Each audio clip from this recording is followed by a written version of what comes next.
जय हिंद।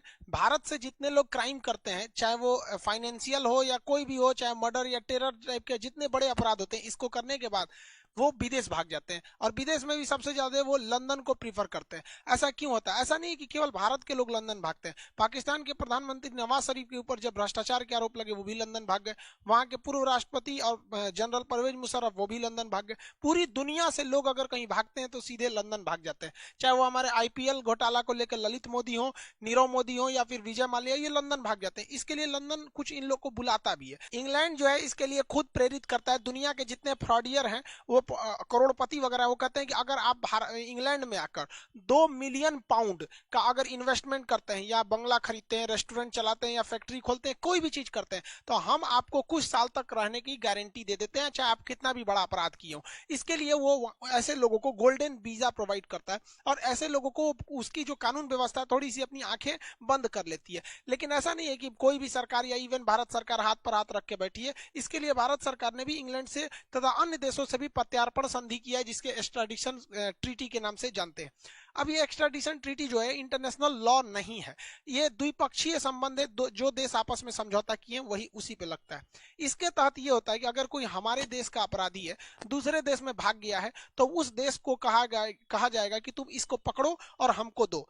तो अगर देखिए, पकड़ने के लिए वो देश पकड़ेगा नहीं पकड़ेगा इसकी कोई गारंटी नहीं है। तो इसके लिए इंटरनेशनल पुलिस, शॉर्टकट में इंटरनेशनल को शॉर्टकट में इंटर, पुलिस को पोल, तो इंटरपोल के पास जाया जाता है। इंटरपोल एक नोटिस निकालती है जिसे कहते हैं रेड कॉर्नर नोटिस। और वो रेड कॉर्नर नोटिस उस देश को दिया जाता है कि देखो तुम्हारे देश में ये अपराधी खुलेआम घूम रहा है, पकड़ के दे दो।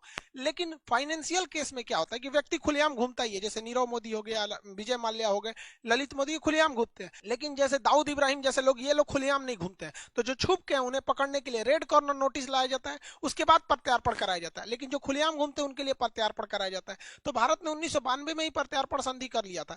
लेकिन इस संधि में कहा गया है कि किसी भी मिलिट्री लीडर को आप मतलब हम प्रत्यार्पण नहीं करेंगे। जैसे म्यांमार में क्या है, मिलिट्री ने सत्ता परिवर्तन कर दिया, बाद में आंग सांग सूकी आएंगी और आंग सांग सूकी नियम बना के मिलिट्री के रूलर को फांसी दे देंगी, तो भाग जाएगा इंग्लैंड। और इंग्लैंड कहेगा कि आप हमसे समझौता किए हैं चाहे नहीं किए, हम मिलिट्री के लीडर को नहीं देंगे। इसीलिए देखिएगा जितने भी मिलिट्री लीडर हैं जो इस तरह से भागते हैं, इंग्लैंड भाग जाते हैं। दूसरा कहा जाता है कि पॉलिटिकल लीडर्स को हम प्रत्यार्पण नहीं करेंगे। जैसे अभी जो बाइडन आए हैं, अगर मान के चलिए डोनाल्ड ट्रंप पे 20 केस लगाएंगे तो भाग आएंगे डोनाल्ड ट्रंप लंदन में। तो ये दो लोग तो सीधे सीधे बच सकते हैं, मिलिट्री और पॉलिटिशियन वाले लोग। क्योंकि आप ऐसा पॉलिटिशियन लोग भी बहुत ज्यादा कभी कभी, जैसे इंग्लैंड इसमें चाइना में क्या होता है, कोई भी अगर सी जिनपिंग के खिलाफ आवाज उठाता है तो या तो गायब कर दिया जाए तो मार दिया जाएगा। तो वो लंदन भाग जाएंगे और लंदन खुलेआम कह देगा कि भाई हम पॉलिटिकल असाइलम, राजनीतिक शरण लेने वाले को हम देते नहीं है। लेकिन अब दिया किसको जाता है? तो वैसा क्राइम करने वाला व्यक्ति जो दोनों देश में क्राइम माना जाता हो। जैसे भारत में कुछ ऐसे क्राइम है जिन्हें आप क्राइम मान सकते हैं, लेकिन बहुत वो ऐसे कानून जो है वो अमेरिका या इंग्लैंड में क्राइम नहीं माने जाते हैं। तो आप उसी संधि पर प्रत्यार्पण, उसी कानून पर होगा प्रत्यार्पण जो इसको दोनों देशों ने क्राइम की श्रेणी में रखा हुआ है। जैसे भारत में पोर्नोग्राफी बनाना एक तरह का अपराध है, लेकिन इंग्लैंड में यह अपराध नहीं है। तो दोनों कंट्री में अपराध नहीं है, तो इंग्लैंड कह देगा कि नहीं भैया हम आपको प्रत्यार्पण नहीं करेंगे। लेकिन नीरव मोदी और विजय माल्या के समय में तो दोनों देश कहते हैं कि अपराध है, बैंक का पैसा लेकर नहीं चुकाना या फर्जीवाड़ा करना दोनों अपराध है। इसके अलावा कहा जाता है कि ऐसा नहीं है कि आप आइएगा कहिएगा कि फला आदमी आपके यहाँ देश में है, हमको दे दीजिए, हम इस पर मुकदमा चलाएंगे। आपको पहले उसका प्रॉपर एविडेंस, सबूत दिखाना पड़ेगा। सबूत दिखाने के बाद आपको इस बात की गारंटी देनी पड़ेगी कि जो सबूत दिखाए हैं, जिस मामले में केस चल रहा है, जिस मामले के लिए आप इससे प्रत्यार्पण ले जा रहे हैं, आप वही केस चलाइएगा अपने देश में। ऐसा नहीं है कि भारत इंग्लैंड से ले जाइएगा नीरव मोदी को बैंकिंग फ्रॉड के लिए कि पीएनबी घोटाला किया है और वहां ले जाके मर्डर केस चला दीजिएगा। ऐसे में आपको प्रत्यार्पण नहीं किया जा सकता है। तो भारत ने ये सारे एविडेंस दिए, उसके बाद भी मामला अटक जाता है कि मान के चलिए हमने सारा एविडेंस दे दिया, लेकिन उस देश के साथ हमारा प्रत्यार्पण संधि यानी एक्स्ट्राडिक्शन ट्रीटी नहीं हुआ है, तो वो देश देने से मना कर देगा, कहेगा हम इसको क्यों देंगे, इससे तो हमको फायदा हो रहा है, ये जिस होटल में रुका है उसको रोजगार मिल रहा है, डेली इधर उधर नाश्ता चाय पानी करबे करता है, हमको फ्री में मिल रहा है, विदेश वाला को कोई क्यों लौटाएगा। तो समझौता भी होना चाहिए। तो भारत हर एक चीज किया है, समझौता भी किया है, एविडेंस सब चीज बता रहा है। इसके बावजूद इंग्लैंड जो है, आप कुछ भी कर दीजिए आपके केस को फंसा देता है, क्योंकि इंग्लैंड इस तरह जानबूझ के कहता है इंग्लैंड कि हमारा समझौता से बहस नहीं है, पहले ये कोर्ट डिसाइड करेगी कि हमें लौटाना है या नहीं, यानी जो जो चीजें जरूरी हैं ये कोर्ट में जाएगा। और ये शुरुआत करता है इंग्लैंड डिस्ट्रिक्ट कोर्ट से। अब आप बताइए भैया, डिस्ट्रिक्ट कोर्ट में 3 साल लटक जाएगा मामला। डिस्ट्रिक्ट कोर्ट अगर डिसाइड कर दिया कि नहीं भैया इनको कहाँ भेज दीजिए, भारत में भेज दीजिए, तो अब वो आदमी कहता है कि नहीं हमें भारत मत भेज दिए, वो चला जाता है हाई कोर्ट में। अब हाई कोर्ट कहेगा कि नहीं नहीं आप आपको भारत भेजना पड़ेगा। जैसे नीरव मोदी के केस में हाई कोर्ट ने इंग्लैंड का कह दिया कि नहीं आप भारत जाएंगे, तो अब ये लोग कहाँ जाते हैं, सुप्रीम कोर्ट में। लेकिन सुप्रीम कोर्ट में जाने से पहले यहाँ इन्हें एक और मतलब परमिशन लेनी पड़ती है हाई कोर्ट से कि ये मामला सुप्रीम कोर्ट के लायक है कि नहीं। तो नीरव मोदी के केस में जज ने कह दिया हाई कोर्ट का कि नहीं आप भारत ही जाएंगे, आपको ये मामला इंग्लैंड जाने मतलब सुप्रीम कोर्ट जाने लायक नहीं है। लेकिन अगर सुप्रीम कोर्ट जाने लायक रहता तो 1-2 साल और फंस जाता। तो यहाँ तो खत्म हो गया। लेकिन सबसे ज्यादा अगर किसी को बचाता है तो इंग्लैंड का एक वो है European court of human right. Europe के देशों ने ह्यूमन राइट को बहुत ज्यादा वैल्यू देते हैं और ये कहते हैं कि भाई जब तक ये कोर्ट नहीं कहेगा कि आपको किया जाए प्रत्यार्पण तब तक नहीं करेंगे। अब ये लोग छोटे से छोटे चीज को ध्यान देते हैं कि आप इनको जब ले जाएंगे तो वो जेल कैसा है, उस जेल की हॉस्पिटल व्यवस्था कैसी है, बिल्डिंग कैसा है, मतलब कहीं ना कहीं से मामला फंसा के कह देते हैं कि नहीं वो जेल ठीक नहीं है, हम आपको जाने नहीं देंगे। अभी क्या है कि नीरव मोदी के साथ अभी भी ये मामला थोड़ा सा अटक सकता है, क्योंकि उनका कहना है कि भाई जो मुंबई का आर्थर रोड है उसकी व्यवस्था ठीक नहीं है। लेकिन इनका आना एकदम फिक्स हो गया है, क्योंकि आर्थर रोड जेल में कुछ कोरोना के मरीज भी मिले थे। हालांकि अब वहां भी कोरोना के केस कंट्रोल में है और नीरव मोदी जब आएंगे तो उनको आर्थर रोड जेल के बैरक नंबर 12 में रखा जाएगा। वहां पर संजय दत्त को भी रखा जा चुका है, अजमल कसाब जैसे लोगों को भी वहां पर रखा जा चुका है। वो बहुत ही ज्यादा सेफ्टी वाला वो जेल है। अब इनका यहाँ पर आना फिक्स हो गया। लेकिन बात अटक जाती है कि कब तक हम लोग ऐसी लंबी प्रक्रिया को लेके चलेंगे। एक बार district court, high court, supreme court, फिर वहां के ह्यूमन राइट कोर्ट में जाएगा, फिर मामला अटक जाएगा। हम लोग 131 ऐसे भगोड़े लोग हैं जिन्हें हम लाना चाहते हैं, जिसमें अब तक केवल 2 ठो को लाने में कामयाबी मिली है। मतलब 1% से 2% लोग को ही हम लोग ले आ पाते हैं, बाकी को नहीं ला पाते। तो इसके लिए हमें एक लॉन्ग टाइम सोचना पड़ेगा। हमें एक स्पेशल जेल बनाना पड़ेगा जिसका नाम जेल ना लग के कोई और नाम रखा जाए। जैसे आगा खान पैलेस था, भारत में अंग्रेजों ने बनवाया था, उसी टाइप का कोई पैलेस वगैरह रखा जाए जिसमें खूब बढ़िया इंफ्रास्ट्रक्चर हो, उसका जो गेस्ट रूम की तरह उसका बेडरूम वगैरह हो, गार्डन वहां बहुत अच्छा हो, जिम वगैरह की भरपूर व्यवस्था दी जाए वहां पर, और एकदम बढ़िया योगा मेडिटेशन ग्राउंड हो अच्छे से टहलने वगैरह के लिए, हॉस्पिटल की व्यवस्था, ए ग्रेड स्विमिंग पूल से लेकर इंडोर का जितना गेम है ये सारी व्यवस्थाओं को वहां रख दिया जाए। बेहतरीन ढंग का वहां पे रेस्टोरेंट टाइप का अंदर बना दीजिए, किचन हो, वेल फर्निश बाथरूम वगैरह हर चीज बढ़िया हो, लाइब्रेरी हो, अपना सारा चीज हो, और उसको वेल एस्टेब्लिश करके इंग्लैंड का जो कोर्ट है उसको और जो वहां का ह्यूमन राइट कोर्ट है उसको एक बार निमंत्रण दिया जाए कि आप आइए हमारे यहाँ, हम खर्च देते हैं और जांच कीजिए कि हमने ये जो व्यवस्था दिया है इसमें कोई कमी तो नहीं है। और अगर वो कमी कहते हैं तो फिर उसको फिर से सुधार के उनसे एनओसी ले लिया जाए, नो ऑब्जेक्शन सर्टिफिकेट, की बहुत अच्छा पैलेस है। उनको बताना नहीं है कि जेल है, नहीं तो सोच रहा फिर अटका देगा सब। पहले उनसे सर्टिफिकेट ले लेना है और ये जितनी चीजों बनवाना है उसको कोशिश ये करना चाहिए भारत सरकार को कि उस कंपनी से दिया जाए जो इंग्लैंड की महारानी का महल बनाया है।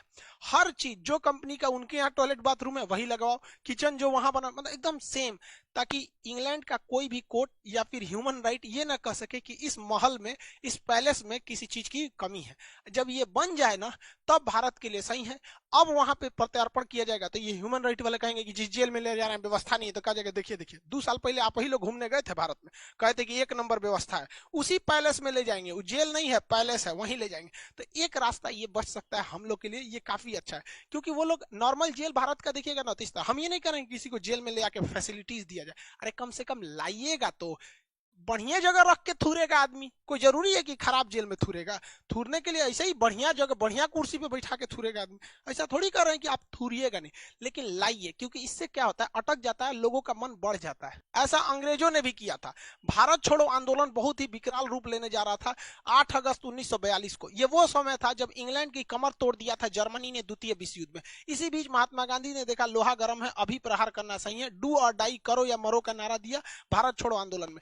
अंग्रेजों ने ऑपरेशन 0 आवर करके एक आंदोलन चलाया, मतलब एक ऑपरेशन चलाया और रातों रात सारे नेताओं को गिरफ्तार कर लिया गया। इसी में महात्मा गांधी को गिरफ्तार करके आगा खान पैलेस में रखा था। जरा इतिहास से सीखिए, क्या भारत में जेल की कमी थी? लेकिन आगा खान पैलेस में रखा और लोगों के संभावना सिंपैथी जीता कि हम महात्मा गांधी को जेल में थोड़े रखें, पूना के आगा खान पैलेस में रखें। तो भारत सरकार को भी कहना चाहिए कि हम नीरव मोदी या विजय माल्या या जो भी भारत से गए हम उन्हें जेल में नहीं डालेंगे, हम भी उन्हें पैलेस में रखेंगे। आओ तो भैया यहाँ पर, ताकि कुछ मतलब वो लोग अड़ंगा ना लगा सके। कहा जाता है ना, इतिहास से हमने यही सीखा है कि इतिहास से हमने कुछ नहीं सीखा है। इतिहास से कुछ सीखना चाहिए कि आखिर अंग्रेज पागल थोड़ी थे सर कि जो गांधी जी को महल में रखेगा सब। नहीं तो इसको काउंटर करने के लिए भारत सरकार को भी नेशनल ह्यूमन राइट्स में यह कह देना चाहिए कि कोई भी विदेशी, खास करके यूरोप का व्यक्ति या इंग्लैंड का व्यक्ति, अगर वहां कोई फ्रॉड करता है तो भारत में आ सकता है, वो भी यहाँ पे 200-400 करोड़ का इन्वेस्टमेंट कर दे, कोई दिक्कत नहीं, हम भी उसे रहने देंगे। और अगर इंग्लैंड चाहता है कि उन्हें वापस इंग्लैंड में ले जाया जाए,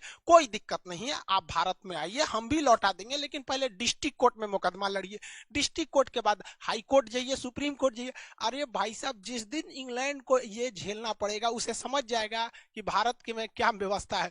जो चीज कोर्ट कचहरी में गया अटका का अटका ही रह जाता है, चाहे वो एसएससी में गया या कोर्ट में गया, ये तो अटकाने में एकदम माहिर है सब। तब इंग्लैंड को समझ में आएगा कि नहीं भाई, हमारा दर्द नहीं है, तुमको बहुत मजा मिलेगा। ऐसा करना चाहिए, क्योंकि हाथ पे हाथ रखेंगे ना कोई फर्क नहीं पड़ता है इंग्लैंड वगैरह को। ये सब आज क्या सुधरे हैं सर? यही साले हैं सब ना जिन्होंने 200-200 साल तक गुलाम बना के रखा, लोगों को कोड़े से मारा। आपको क्या लगता है इन सालों में इंसानियत है? जलियांवाला बाग यही ना कराए थे सब, आज टाई पहन के घूमता है सब। ऐसा नहीं है सब, वो भारत की श्रेष्ठता है, देख रहा है सब कि भारत से ऐठेंगे तो अब काम नहीं चलेगा, वरना आज मौका मिले तो आज ये कचल डालेंगे सब। 2003 की घटना है, रूस के 2 बड़े बड़े उद्योगपति थे, वो रूस को छोड़कर भाग गए इंग्लैंड में, और रूस ने बहुत कोशिश किया, इंग्लैंड को मनाया कि भाई वो हमारे यहाँ से लोन लेके भागा है, उसको दे दो तुम हमको। लेकिन हाँ, इंग्लैंड कहता नहीं, इसको पहले डिस्ट्रिक्ट कोर्ट में केस चलेगा, फिर हाई कोर्ट में चलेगा, दोनों में केस ये जीत गया। अब ह्यूमन राइट वाले कह सके आपके यहाँ जेल में व्यवस्था नहीं है, पुतिन ने कहा ठीक है कोई बात नहीं, मत दो, हमको चाहिए भी नहीं। पुतिन ने 2003 में अपने जो जासूस थे, हर देश के जासूस होते हैं जैसे भारत के जासूस होते हैं, अपने जासूसों को इंग्लैंड भेजा, पता कराया कि ससुराल दोनों बिजनेसमैन रहता कहाँ से। वो दोनों होटल में जिस रहते थे उसमें वो जो जासूस वेटर का काम किए सब और जहर दे दिए सब, अगले दिन दोनों लोग मरे हुए मिल गए। जैसे ये घटना रूस में फैली, रूस का कोई भी आदमी अब पैसा लेके लंदन नहीं भागता है, तो भारत सरकार को भी ऐसा करना चाहिए। हम ये नहीं कह रहे हैं कि ऐसे बड़े बड़े उद्योगपति को जहर देके मार दीजिए, लेकिन बहुत से अपराधी भी हैं जो भारत से गए हैं, चाहे वो 1993 का बम धमाका हो, चाहे गुजरात कांड हो, चाहे वो बड़े बड़े मर्डरर हो, वो इंग्लैंड भागे। तो कम से कम इन लोग के लिए प्रत्यार्पण संधि मत मंगाइए। हमारे जो रॉ के एजेंट है सब या फिर आईबी के हैं, इनको भी कुछ मौका दीजिए, इनके हाथों में जंग लग रहा है, कितने साल हो गए कि ये लोग कोई अपना कारनामा नहीं दिखाए। 1-2 बार ऐसा होगा ना तो भारत से भी वहां लोग जाने में थोड़ा सा कतराएंगे। और कौन सा हमें खुलेआम AK-47 लेके जाना है? कुछ मोसाद से सीखा कीजिए लोग भाई साहब, कि हम लोग की भी इन रॉ वालों को कुछ छूट दीजिए। देहात में कहावत कहते हैं, भय बिना प्रीत कहां। अगर डर खत्म तो प्रेम खत्म हो जाता है। इसका एग्जाम्पल देखिए, यूएसए के पास इतना ज्यादा हथियार, इतना पैसा, सब कुछ है कि अगर अमेरिका से कोई भी व्यक्ति भागता है इंग्लैंड में तो उसमें से 95% लोगों को यह प्रत्यार्पण करके वापस बुला लेता है।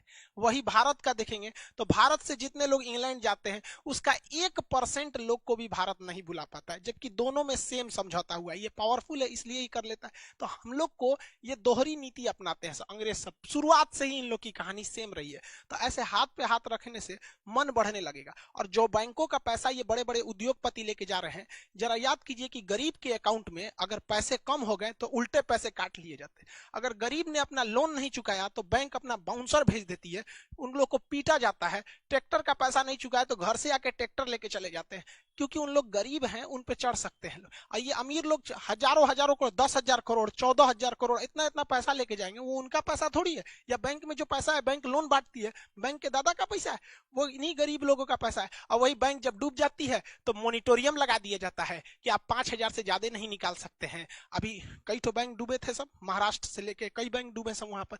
तो किसी की बेटी की शादी है, मोनिटोरियम लगा दीजिए कि आप 10,000 से ज्यादा नहीं निकालेंगे। किसी के हार्ट का ऑपरेशन कराना है, हम टीवी पे देख रहे थे, न्यूज पे, कि एक बेचारे बूढ़े थे, कर रहे थे ऑपरेशन कराना है, आप कह रहे हैं 20,000 से ज्यादा नहीं निकलेगा। हम अपने पैसे को हमको सिखाइएगा आप कि कितना नहीं निकाल सकते हैं। रखने के टाइम तो आपने कुछ नहीं बोला था कि इतना क्यों रख रहे हैं। निकालने के टाइम इतना। हम ये नहीं कह रहे हैं कि गवर्नमेंट जानबूझ के कर रही है, लेकिन ये इन लोग की गलती की वजह से एक गरीब आदमी क्यों भुगतेगा? वही अमेरिका में क्यों नहीं हो जाता है? ये सिस्टम सुधारना पड़ेगा। आप देखेंगे स्विस बैंक को, तो स्विस बैंक में भी क्या है, अमेरिका का पैसा तुरंत स्विस बैंक वापस कर देता है, भारत का नहीं वापस कर पाता है। भारत के करोड़ों रुपए स्विस बैंक में। इवन जब मोदी जी 2014 में चुनाव जीते थे तो एसआईटी का गठन किया था, सबसे पहला काम उन्होंने यही किया था शपथ लेने के बाद कि एसआईटी का गठन किया गया काला धन का। रामदेव ने बाबा ने भी बहुत कुछ किया था। अब क्या हुआ काला धन का पता ही नहीं चला।